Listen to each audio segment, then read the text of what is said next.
everybody, John here with Cruiser Customizing, back in the shop with our 2016 Indian Chieftain. On box number 2 from Kuryakyn, today we're going to get a whole lot of goodies that are going to dress this thing up. We're going to get some new lights. We're also going to get a driver's backrest.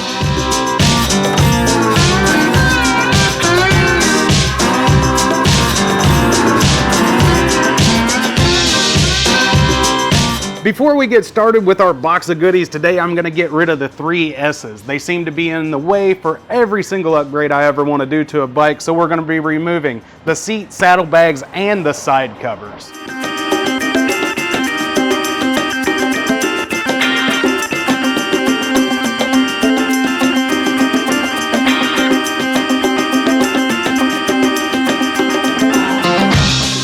Before doing anything else on the install, the directions from Kuryakyn do state that you're supposed to remove the main fuse. We're going to be moving some wires and things around as we're working on this. We'll also be installing those lights. So before we go any further, we'll just go ahead and pop out that main fuse and leave it out through the duration of the rest of our installs. The first thing we need to do to install our driver's backrest is go ahead and install the mounting bracket. This mounting bracket goes underneath the seat. It's going to hook up to some factory connections here on the bike. There's actually already bolt holes ready for it. So to install this, what we'll do first is remove all of this wiring. We're not actually going to have to unplug anything. We'll just take out a couple bolts here, cut a zip tie, and then push everything off to the side. There's one factory bolt right over here to the side that's actually quite hard to see. We'll go ahead and move this wiring out of the way. You can see that 10 mil bolt down there. That one will be removed and replaced with something that comes with the kit. There's also some spacers. Just to note, Kuryakyn actually includes everything you're going to need. So there's 4 mounting bolts. There's some spring-loaded washers in there, flat washers. We'll be using those, as well as some spacers. These spacers are going to go on the back bolt holes here. And last but not least, this is actually the mounting set screw that's going to be used for the backrest itself. The backrest is a quick detach, as you can see here. It's got a spring-loaded ball bearing at the end. That allows you to take that backrest off without any tools whatsoever, but it's going to hold that backrest in place while you're riding down the road. So let's go ahead and get this party started.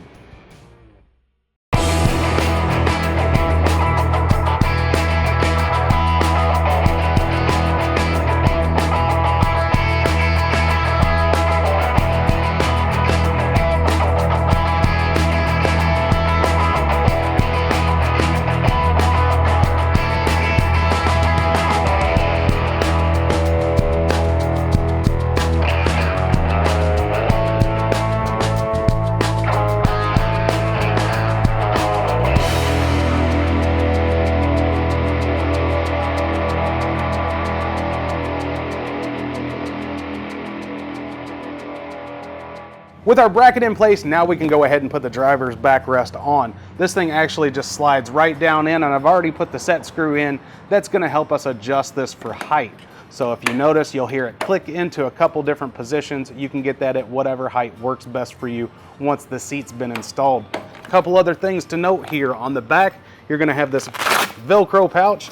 That's actually going to Velcro right off of there, and you can flip this to either side. So if you put that S-bend towards the back, it's actually going to fit tall riders better. If you flip it around to the front, that's going to be for short folks like me. So guess where this one's going. And then once that's done, you just take your pouch, put it right back onto that Velcro on the back. And to change the pitch on this one, it's super easy. You got 2 bolts right here on the side and 1 Allen set screw. So you just get that dialed in for whatever works best for you, and then you're ready to go. So that'll wrap us up on the backrest. Now let's move along to the rest of the fun stuff. Next up in our box of goodies from Kuryakyn are some new marker lights that are going to run down the side of the fender. We're also going to be installing a new license plate bracket. This one's curved. It's got an LED light in it. It looks absolutely awesome. And last but not least, we've got a trim piece that's going to go right around the top of that brake light. Before we put any of this stuff into place, we did pre-mark these side marker lights because they're held in place by that 3M tape. Make sure that you activate this, the glue on there, by rubbing it before you peel that off, as well as getting the area very, very clean before you attempt to put it on. You also want to make sure you have some alignment marks because you only get one shot with that stuff. The rest of these are pretty straightforward. Before we get started, we are going to have to remove this tail light here, and we're not going to do that with the camera because there's not much room up underneath this. And if you can see here, my arm got all marked up whenever I was trying to reach up to those. So you've got to be patient reaching up into this fender well, but once you get up in there, you've just got 3 bolts that disconnect this, then that whole housing pops out, and then everything that we'll be plugging in today is actually going to go into the factory harness, so you don't have to worry about splicing or taping or attaching any wires. All you do is unplug what's there, plug this one back in, and you're good to go. So let's get this started.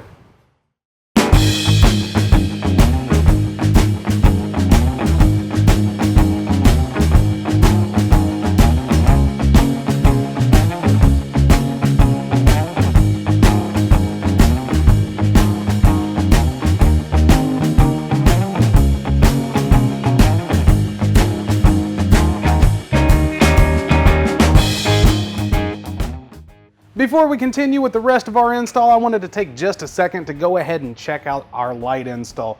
We went ahead and reinstalled that main fuse on the other side so we can check out the wiring on these lights to make sure everything's functioning the way it's supposed to. So if we power this sucker up, you're going to see that LED on the license plate light, lights up nice and bright, all that extra chrome there. Plus we have these accent lights running down the sides of the fender. And when you press on your brakes, ba-boom! Got nice bright brake lights out back, so it's definitely going to make you more visible while you're riding at night. So with everything there functioning as it should, we can continue with the rest of our install. Finishing up our install is going to be super easy. We've just got a couple heat shields that are going to install right here on the back bolts for the fuel tank. We'll just take those out, put them back in with these nice heat shields there in place. Also, we're going to go ahead and put back on our side covers, our seat, and our saddlebags, so then we can install all of this chrome that's going to dress out those saddlebags and make it look great. Again, these have 3M tape on the back of them, double-sided, super strong. Make sure you activate it. Make sure you clean the area before you install it. Also, where these heat shields come close to coming in contact with the bottom of the fuel tank, you do have some 3M just clear tape that's going to go there right at the bottom to make sure the paint on this tank is protected. This stuff's super simple, so let's go ahead and get finished up.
That's a wrap, ladies and gents. We are all finished up for today. Keep in mind, we do still have 1 box of Kuryakyn goodies to go. So make sure you hit that subscribe button down in the corner so you don't miss number 3 in our Kuryakyn series. Also, this thing is starting to be covered from front to back in all of this nice Kuryakyn chrome, accessory lights. It's really coming together nicely. If you want to check out today's products, all you got to do is hit that info button up in the corner, go to Cruiser Customizing, check out the entire Kuryakyn line, and figure out what you want to do to your Indian Chieftain. If you have any questions or comments about the accessories that we've installed today, please let me know in that comment section below. I love talking about this stuff. The Kuryakyn brand is awesome. The chrome finishes are fantastic. So if you have any questions about that stuff, I'm here putting it on, touching it with my hands. I'll let you know everything that I know. Just shoot me those questions in that comment section below. But that'll wrap us for today. Until next time, thank you for watching. My name's John. Please ride safe.